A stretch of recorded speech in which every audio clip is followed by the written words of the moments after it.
ones, decimals, and let's call it percentages. So we're looking at page 44 of our new method mathematics. So let's look at the exercise, more like a practice exercise, the exercise 2, I'm right. I will be looking at question 1.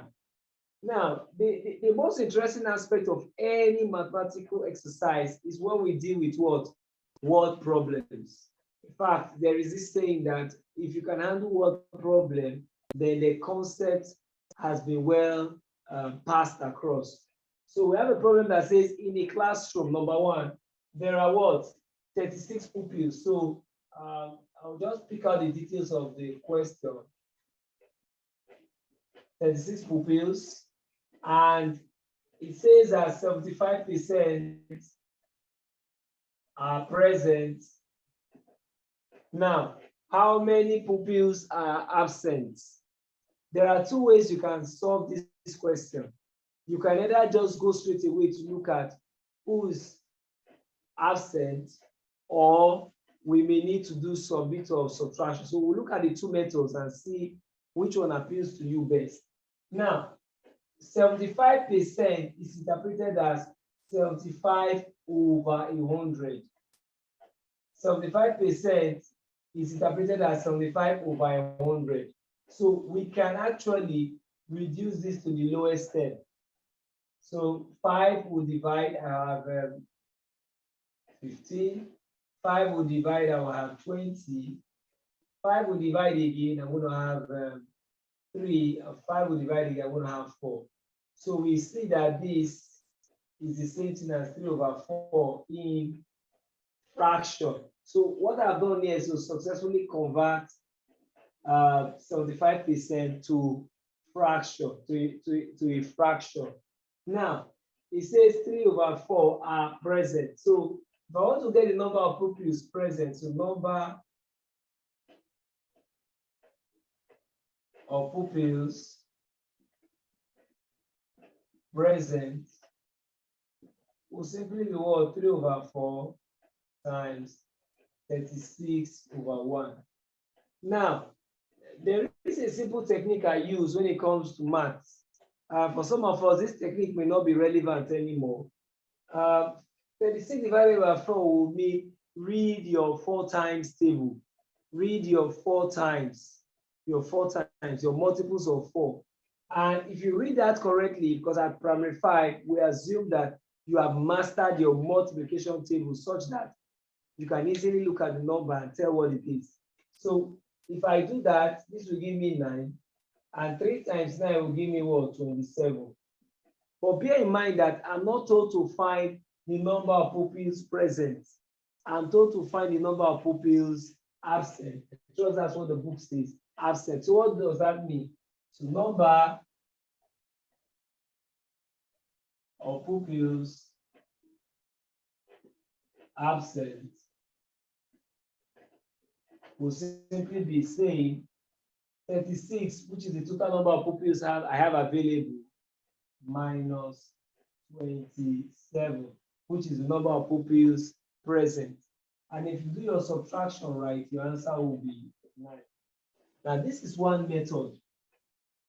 Another method would be to just look at how many pupils are absent by considering the percentage. So if 75% are present,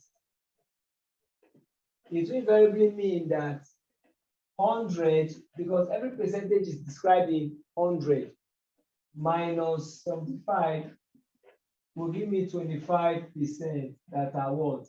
Absent.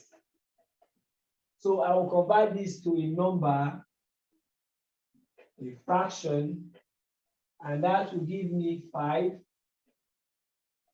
20. Notice I'm a little fast because, like I said, at primary 5, we would expect that you should be able to handle this at a record time. And this will give me 4 over 5. Sorry, 1 rather over 5. So number of pupils absent 4. Sorry about that. So that will be 1/4 times 36. And if you read your 4 times, your multiples of 4 correctly, this should give you 9. So the number of pupils absent will simply be what? 9, and that takes care of that problem. So very good, because this is a live class.